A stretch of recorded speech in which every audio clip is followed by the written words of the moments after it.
रुको, स्क्रॉल मत करो। क्या आप भी ये समझते हैं कि कुर्बानी का गोश्त सिर्फ 3 दिन तक खाया जा सकता है? अगर हाँ, तो ये वीडियो आखिर तक जरूर देखें, क्योंकि आज हम इस्लाम की रोशनी में इस सवाल का सही जवाब जानेंगे। बहुत से लोग कहते हैं, कुर्बानी का गोश्त 3 दिन के बाद खाना जायज नहीं। लेकिन क्या वाकई ऐसा है?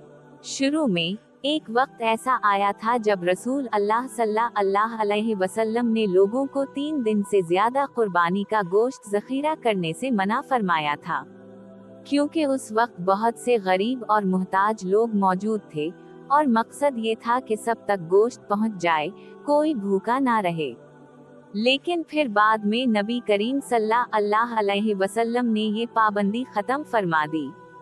सही मुस्लिम और सही अल बुखारी में हदीस आती है कि रसूल अल्लाह सल्लल्लाहु अलैहि वसल्लम ने फरमाया, मैंने तुम्हें कुर्बानी के गोश्त को 3 दिन से ज्यादा रखने से मना किया था, अब खाओ, जखीरा करो और सदका भी करो।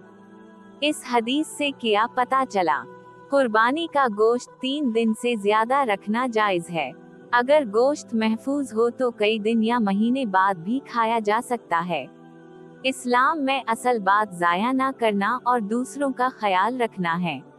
याद रखें, अगर आपके आसपास गरीब लोग हों, तो कुर्बानी के गोश्त में उनका हिस्सा जरूर रखें, क्योंकि कुर्बानी सिर्फ गोश्त खाने का नाम नहीं, बल्कि कुर्बानी, मोहब्बत और बांटने का पैगाम भी है। तो अब आपको सही जवाब मालूम हो गया।